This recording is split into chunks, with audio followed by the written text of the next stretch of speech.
Presidente, começo por cumprimentar o Dr. Paulo Grey, dar-lhe as boas-vindas a esta comissão.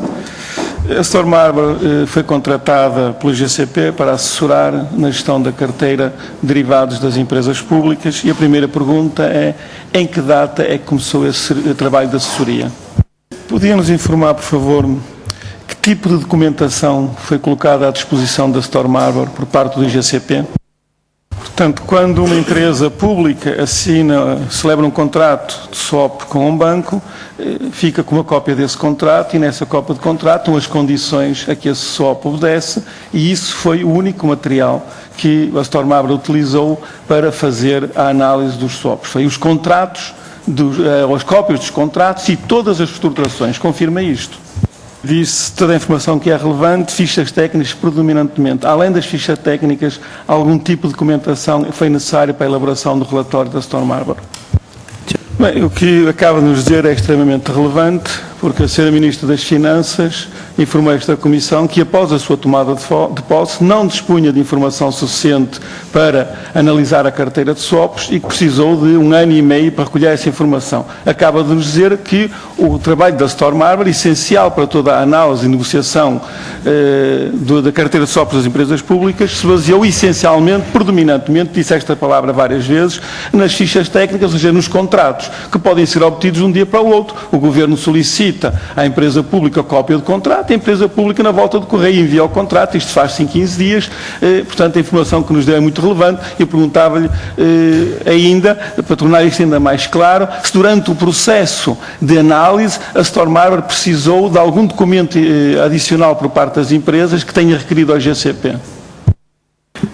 Respondeu e a conclusão que eu tiro é que, quando iniciou os seus trabalhos, em outubro de 2012, a Storm Arbor precisava, para fazer a tal avaliação rigorosa que referiu, das fichas técnicas de todos os contratos envolvidos, 88, essas fichas técnicas estavam disponibilizadas e precisou, durante o processo de avaliação, de recolher fichas técnicas adicionais de operações que antecederam essas. Ou seja, o trabalho de recolha integral das fichas técnicas dos swaps e das suas reestruturações ainda não estava concluído na altura em que a Storm Arbor iniciou este trabalho. Confirma isso, que teve que, posteriormente, a outubro de 2012, pedir fichas técnicas de contratos que tinham sido celebrados anteriores aos contratos da SWAP que estavam em análise.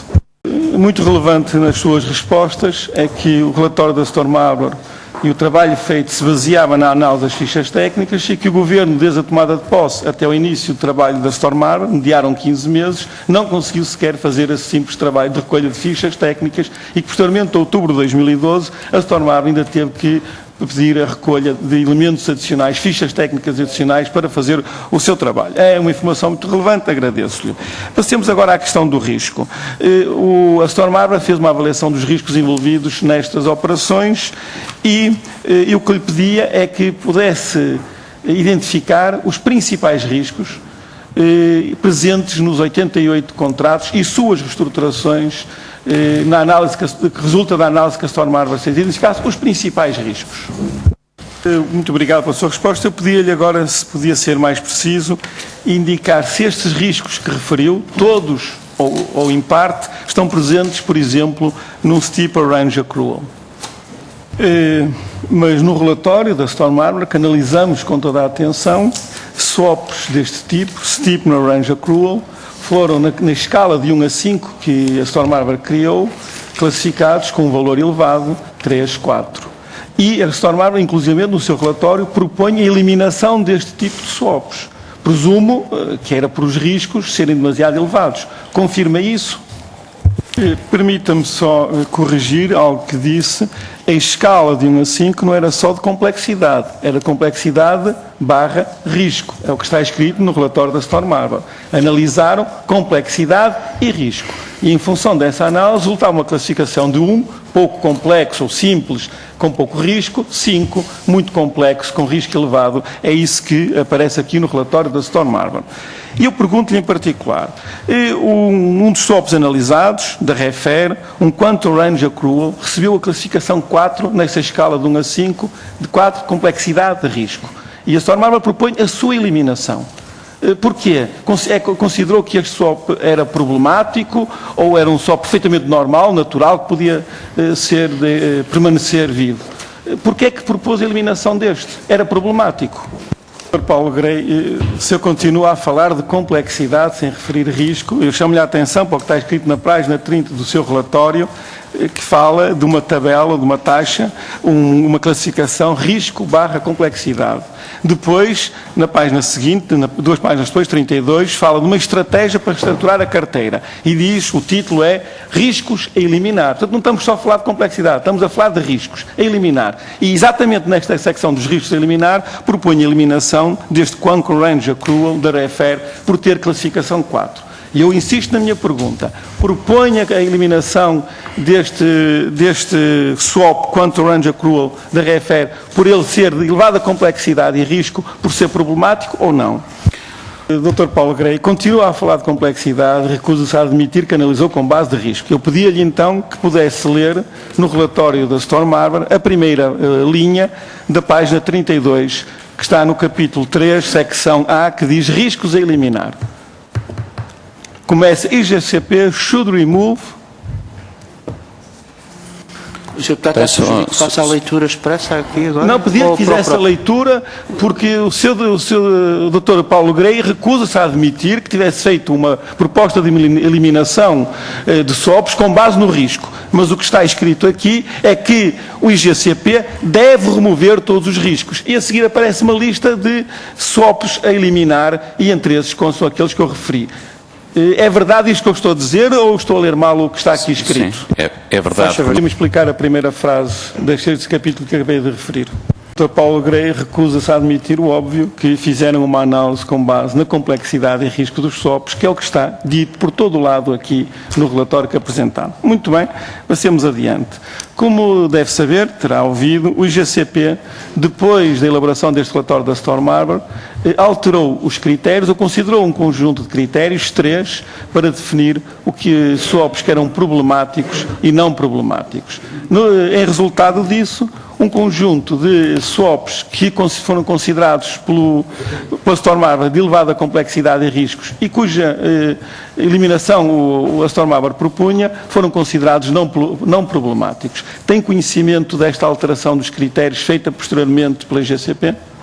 Dr. Paulo Grey, como sabe, o IGCP reconheceu em determinados momentos que não tinha as competências necessárias para analisar a carteira de SWAPs das empresas públicas e, por isso, decidiu recorrer à contratação de uma assessoria especializada. Não acha estranho que, tendo sido contratada essa assessoria especializada, que definiu um conjunto de SWAPs como problemáticos e propôs a sua eliminação, posteriormente, aquela entidade que não tinha a competência e, por isso, necessitou de contratar a Storm Harbor, tenha ela própria alterado os critérios de forma a mudar o universo daquilo que era problemático e não problemático?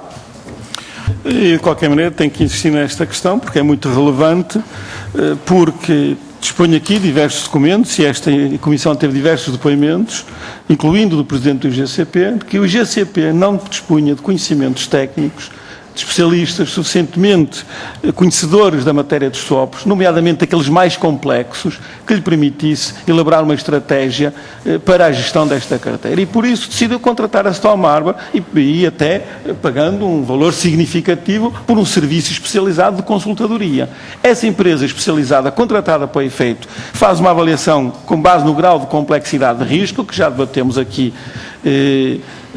anteriormente, e depois do IGCP, pegando nestes resultados, resolve, além desse grau de complexidade e risco, um critério, introduz dois outros critérios, ligações a financiamento, o valor do Day One PV, e com base nestes novos critérios, baralha e dá de novo, e surpresa das surpresas, SWAPs que a tal empresa especializada contratada para assegurar o IGCP tinha identificado como altamente complexos e de risco e, portanto, propunha a sua eliminação, de repente aparecem na categoria dos não problemáticos. E, em particular, 2 da REFER, que a Storm Harbor identificou claramente como de elevado risco e complexidade e que, de repente, com estes 2 novos critérios, passa do lado mau para o lado bom. E eu insisto nesta questão. Se a Storm Harbor e o Dr. Paulo Grey, como empresa especializada, contratada para assessorar o IGCP naquilo que o IGCP não sabia, vou concluir, não sabia, ou reconheceu que não sabia, como é que encara o facto do vosso trabalho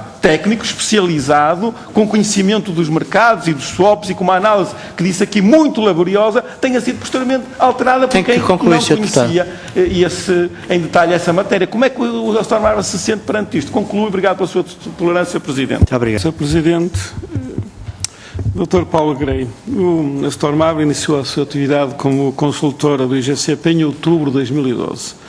E trabalhou neste OC durante 7 meses. E o que o Dr. Paulo Grey nos revelou aqui foi que a matéria-prima que lhe foi fornecida pelo IGCP foram as fichas técnicas dos swaps. E que durante os meses seguintes foram necessárias outras fichas técnicas, nomeadamente de swaps reestruturados, que o IGCP forneceu à Astor Marva para que esta pudesse fazer o seu trabalho. Mas também deixou claro que não foi necessário que o IGCP fornecesse outro tipo de documentação, baseou-se essencialmente nas fichas técnicas. E, obviamente, levanta-se aqui uma questão: o que é que a Secretária de Estado do Tesouro, a atual Ministra, andou a fazer desde que tomou posse, em junho de 2011 até outubro de 2012, porque obviamente recolher as fichas técnicas não é uma tarefa que demora 15 meses, faz-se numa semana, envia-se uma comunicação às empresas, enviam para cá os contratos e na volta de correio as empresas enviam as fichas técnicas. E portanto fica aqui esta grande questão, não sei se o Dr. Paulo Grey terá alguma ideia do que é que andou a Secretária de Estado do Tesouro a fazer relativamente à matéria dos swaps durante estes 15 meses, de junho de 2011 a outubro de 2012. Um segundo aspecto que lhe queria colocar tem a ver com a análise que a Astor Marva fez. Baseado num critério de complexidade de risco, dividiu os swaps em 2 grupos.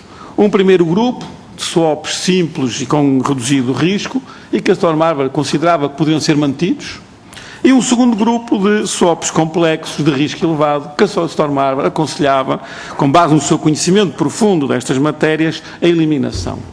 Posteriormente, com base nesta análise, o IGCP resolveu acrescentar 2 novos critérios àquele critério que tinha sido utilizado pela Astor Marva e, desta forma, alterou o universo dos swaps complexos, nomeadamente swaps que na classificação da Astor Marva e na análise da Astor Marva eram identificados como de elevada complexidade e risco, e, portanto, deviam ser eliminados, de repente deixaram de ser problemáticos e passaram a ser swaps bonzinhos. Por exemplo, 2 swaps da Refer, que estão classificados claramente e de forma inequívoca pela Astor Marva como de risco e de complexidade elevada, para serem eliminados, abatidos, de repente passam para o universo dos swaps que não tinham problemas nenhuns e podiam ser mantidos. E a pergunta que eu lhe queria colocar é se a Astor Marva, após a realização do seu relatório, do trabalho que aqui apresentou, se participou com o IGCP, ou assessorou de alguma forma o IGCP, na alteração dos critérios, na acrescentando estes 2 novos critérios e alterando o universo daquilo que era problemático e não era problemático. Se teve alguma participação e se teve, qual e de que forma.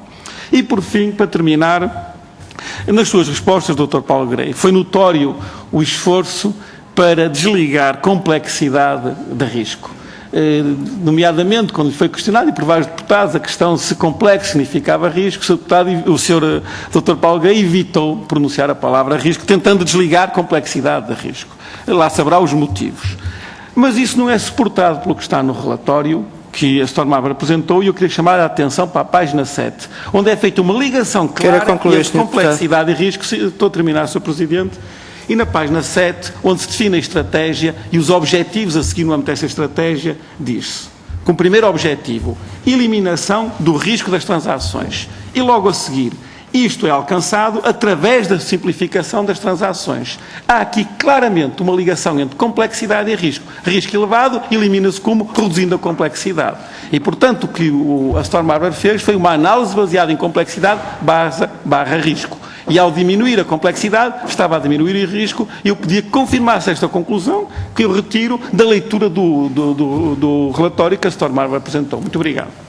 O Dr. Paulo Grey, portanto, disponibilizou-se durante a audição para poder remeter à Comissão a documentação que tinha recebido do IGCP num instante em que iniciou os seus trabalhos de consultadoria especializada. E era relembrar isso e pedir então ao Dr. Paulo Grey e à Astor Marva que pudesse fazer chegar à Comissão a documentação que lhe foi cedida pelo GCP à data do início dos trabalhos. Não é necessário, em nossa opinião, não sei se outro grupo requererá, que seja enviada a documentação posterior. Mas à data do início de trabalhos, qual foi a documentação disponibilizada à Stone Marble e uma cópia dessa documentação, até porque gostaríamos de verificar se, além das fichas técnicas, haverá ali alguma outra informação que foi disponibilizada à Stone Marble.